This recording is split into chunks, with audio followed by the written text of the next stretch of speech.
เมื่อสูงพี่น้องผู้ปันแห้งสื่อข่าวแซนมีเดียวเขาดังเสียงนี่ค่ะเนาะไม่ได้ก่อแมนยาในวันที่4 เดือนธันวาคม2565นะครับตอนด่านในรายการข่าวค่ะตอนนี้ได้ก่อเดี่ยวตั้งข่าวเงาเกี่ยวกับพี่น้องซึ่งมันเอาเครื่องมินตึกมาปล่อยหมากสารซึ่งลอยเชนเอที่นาวิ่งจอกแม่แทงนะครับอ๋อจุดดังข่าวเงาในเสียวก็มาผักตอนปั้นพี่น้องขบกว่านะครับเกี่ยวกับพี่น้องในค่ะเนาะตอนเข้าย่ำกลางในมือว่าในนะครับมีเครื่องมินตึกแก๊สไฟตะลำหนึ่งมาปล่อยหมากสารซึ่งลอยเชนเอดีตับเก่าซึกมัน501และ502ดีวิ่งจอกแม่จึงได้ทองอันตับซึกดังเชนเอเขากุมกำไรไว้นั่นวันนะครับอ๋อเมื่อวันที่3 เดือนธันวาคม2565เมื่อวานในเข้าย่ำกลางในเวลา10:04นั้นของสิซึกมันเขาเลยเอาเครื่องมินตึกมามินปั่นเรียบผายตกเวงเกี่ยวไม่นั้นเสร็จแล้วปล่อยหมากลง2 ลูกลงสายจอมหงเสาเคลื่อนเยตีเนตับเก่าซึกมันตีตับ501 502อันมีซึกลอยเทียนในเขาปักสวัยจอมเนมันจะนั่นวันไหนค่ะเกี่ยวกับวิลองในก้นเกี่ยวแม่ก้อน1 หลัดกว่าตีสื่อข่าวเขาแล้วหุ่นใหม่เขาว่าใจยาขาเขาย่ำกลางใน10:04ได้ยินเสียงเฮิรมินมามินเด็บปันอยู่ตีเนือเวงเกี่ยวแม่ในเขายินเสียงหมากลงตกแตกลายกั้มอยู่ค่ะหันเฮิรมินซึ่งมันเขามินเซียวกว่าเซียวมาตีเจอตับเก่าซึ่งมันตับ501 502นั่นเขาซึ่งในตับนั้นแลบเดมีซึ่งลอยเขามาอยู่ไว้คาเนทางแต่คากอมเลยกว่าหันหนังเก่าค่ะยินเปิ้นลัดเนี่ยก้วยว่าเขามามีซึ่งนั้นวันไหนค่ะย่อก็สืบลาในแทงว่าลองตุ้มเตอร์ตายหมัดเขานั้นได้ก็เหมือนหนังกาก่อนปนมานั่นก็เจ้าเครื่องมินซึ่งมันปล่อยเสาเตืองยากวนซึกเขาตายหมัดตั้งนำอยู่เสตาก็ซึ่งลอยเขาในอำหันเขาต้อนเอาเสาลาดปลาจอมในเขาละลาเสียปอกเขามอเอาลับปีกเขาไว้ดีนะคะวันนี้เลี้ยงเขาซึ่งลอยเขากำพองได้ก็ลาดเนว่าหมากในมาปล่อยเสาห้องห่อลงคันมากี้นันดับ501ตีนั้นได้ก็มีปัญหาสังลองตุ้มเตอร์ก็มีตีเวียงในมามินปันอยู่3-4กำวันไหนครับวันเสียซุ่มโดดแดนตับซึกมาในร่างตับซึกปลดปล่อยซึกสตางเทียนเอาเขาพบทบอุปกันตีเวียงคุณมิงเมืองแขอำไรคอตกลงสั่งกันเยานั้นไว้หลังมาซึกมันแต่สะดื้อเฮิรมินสิแลปล่อยหมักสัตว์ในพื้นที่อันเทียนเอาเขากุมกำไว้นั้นมาอำถัดอำไว้วันไหนครับสำนักคอบุญเผาตับซึกตังเทียนเอาออกไว้นั้นว่าที่ได้ถึงใต้พระหองนั้นย้อนของสิซึกมันเขาเอาเฮิรมินปล่อยตึกเสแลหน้าเรือนเพียบพอดีเรือนเดียวเว้เฮ็ดให้มีคนเมืองลูกตาย13 เกาะและมาเจ็บ36 เกาะวันนี้ครับโอกาสนี้ก็เป็นข่าวงาวรอนซึ่งมันปล่อยหมากเทียนเอาเขาตีวิ่งเกี่ยวแม้ตีระดับ501และ502อันซึ่งลอยเทียนเอาเขากว่าปักอยู่เศร้าไว้ที่นั่นนะครับเนาะและคาดล่ำว่าดังผายซึ่งลอยเทียนเอาเขาได้รับเตียนลูกตายซ่อมนำอยู่นะครับก็กล่าวว่ามีรองรับข่าวไว้วันนี้ครับสืบสวนข่าวขึ้นมาถ่อมด้วยข่าวงาวเกี่ยวกับไปลองของสิซึกมันยื้อกองลงเสาที่นาเวียงเมืองป้ายนะครับเตือนยากลตาย1 เกาะและมาเจ็บ4 เกาะนะครับภายหลังของสิซึกมันเอาหมากลงลาลียื้อเสาเวียงเมืองป้ายอันมีที่ได้แก่เลนินจับได้ย่างแหลงนั้นสิแลเตือนยาอ่อนยิ่งก้อน1ไหลตายกว่าและมีคนมาเจ็บจอมแทง4 เกาะเลยไหลหูซ้ำที่ด้านสื่อข่าวภายมันเขามีไว้หนังในนะครับเมื่อวันที่1 เดือนธันวาคมนั้นตับซื้อของสิซึกมันเขาตั้งเจ้ากองลงลาลีลามปุดยื้อเสาเวียงเมืองนั้นสิแลและฮู้ว่าตุกแตกเตือนยากวนเสื้ออันเหตุการณ์อยู่ในสวนนั้นหาเกาะวันในเขาย้อนเปิดของสิซึ่งมันเอาหมากลงยื้อสาสิแลเตือนยานั้นเป็นนางหญิง4 เกาะและผู้ชาย1 เกาะเลยมาเจ็บเส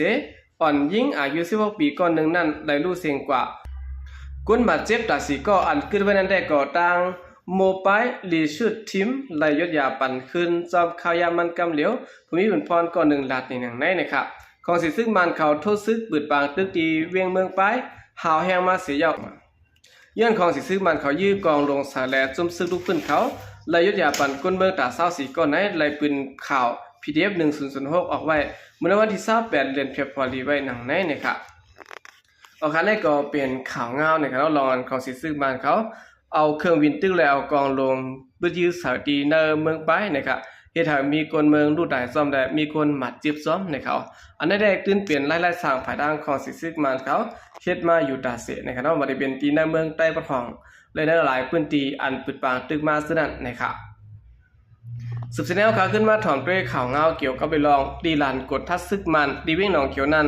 เก็บขอนก้าด่างกุ่นและก้าด่างกุ่น1 ลำแล้วได้เลยใส่ปัน50,000ต่อบ่ถึง200,000 เปียวันนะครับดีลานกดทัดของสีซึกมันอันมีดีเนอร์เซนตางวันตรงเสจะเป็นหนองเขียวจึงได้ประทองนั้นก้าด่างกุ่นออกข้าวด่างและ ก้าต่างกุนกำพองไหลปันเงิน50,000ถึง200,000เปียไหนผู้ชายก็1อันไหลปันเงินนั้นหลัดในหนังไหนเดี๋ยวเมื่อวันที่28เดือนเฟบรุารีต่อบ่ถึงในวันที่1เดือนธันวาคมปนมาแน่ตับซึกมันเขาอาธรรมะเก็บขอนก้าต่างกุน1ลำได้50,000และเพราะว่าเป็นก้าต่างกุนซ้ำ1ลำละ200,000เปียวันไหนค่ะอ๋อผู้ชายก่อนได้โตทบลองในหลัดเนว่าของสิซึ่งมันเขาในหมื่นกุนแหลกหลายกว่าอำเจอกุนอันยามเปิดเจ็ดอยู่เมื่อวันตั้งนั้นค่ะเมื่อวันตั้งก็ไหลปันเงินอยู่มอก2-3เฮงก้วยเมื่อเหลียวในเพราะว่าเปลี่ยนรถก้าลงในไหลปัน200,000นั้นมันนำหนาปวนตีวันไหนค่ะอ๋อสืบลาในแทงว่าภายตับซึ่งมันย้อนเงินเสียดาอำปันป้าไว้ครับเงินซึ่งในเก็บขอนก่อมใจค่ะย้อนเบิกเขาย้อนเงินแหละคิดให้กุนออกดาวออกตั้งเขามีลองหยับผืดวันไหนเขานางยิงก็1อันดัวตีเว้งน้ำสันกว่าเว้งเหลือมันตะเลนั่นดัดเนว่าเมื่อว่าขาลงรถเสร็จแล้วได้ถูกกึดไว้ตีกูกิกหลานเสเขาเฮกดทัดเขาและหันก้นหอกาปั่นเงินอยู่เขาดีเส้นตั้งนั่นแหละตีป่าไม้นั่นก็และหันเจ้ากาปั่นเงินล้วนเหลือเขาออกว่าไหนนอกเหนือสินั้นตีกิกหลานกดทัดเวดบ่มซึกมันที่ในเกกลางนองเขียวแลปังอุลงนั่นก็ก้าต่างกุนแลก้าต่างกุนเสื้ออันดัดผ่านกว่ามาเขาไล่ถูกเงี้ยกดทัดเท้าแห้งเสร็จแล้วเฮ็ดกินเงินไหนก้นหอกาเขาหลัดนี่หนังไหนก้นหอกาเขาหลัดกว่าตีสื่อข่าวเขาว่าเนื้อแกนองเขียวและเว้งเหลือมันเตรในตีมีกิกหลานกดทัดซึ่งมันเขา8อองตีเสร็จแล้วไล่ปันเงินกูกิกหลานวันนะครับเว้งอันซึ่งมันเขาตึกกุ้มกำไว้เมื่อนังหมู่เจเมืองใหญ่ตาย่านและนำลันซึ่งในก็ของสิซึ่งมันเขาใกล้ๆมีลองกดทัดตีเงียบเก็บขอนตีก้นเมืองเหลือล้วนป่นเหลือไว้วันนะครับโอเคในก็เปลี่ยนไล่สร้างภายตั้งของสิซึกมันนะครับเนาะคัดเจอเก็บเงินตีก้นเมืองนะครับตั้งกิกหลานเสร็จแล้วเก็บเงินนะครับทีนี้เราเก็บเงินเขาในก็อ่ำปันเวอร์ฮับฟองอีสังนะครับเนาะที่เลยว่าเขาเฮ็ดตาส่วนตัวเขาเก็บกินตะนาขึ้นเขากุ้ยก็จ้างเป็นไรวะนะครับสืบสินแนวขาขึ้นมาถ่อมด้วยข่าวเงาเกี่ยวกับเรื่องลองซึกมันตึกยื้อตีนนาดินกุ้มกำเทียนเอาเอในข้อร่างหนึ่งเหลือในก้นเมืองรูดตายกว่า19เกาะนะครับเทียนเอาเอออกข่าวกว่าเมื่อวันที่1เดือนธันวาคม2025นั้นว่าในเดือนเฟบรุารี2025ในซึกมันตึกยื้อตีนนาดินกุ้มกำเทียนเอาเอเขานั่นแหละที่ไทยมีก้นเมืองรูดตายกว่าย่อม19เกาะวันนะครับในเดือนเฟบรุารีนั้นย้อนหมากลงซึกมันเสื่อนกลางไว้นั่นแหละซึ่งมันเขาได้เอาตับกลางหาวตึกยื้อซึ่งนั่นเสียที่ไทยมีก้นเมืองรูดตายมาเจ็บซ้อมตั้งน้ำอันตับกลางหาวเปิดหมากสนั่นก้นเมืองรูดตายซ้อม13เกาะและมาเจ็บ36เกาะเสื่อนตายย้อนหมากพังดินซ้ำ6เกาะมาเจ็บ8เกาะวันไหนค่ะ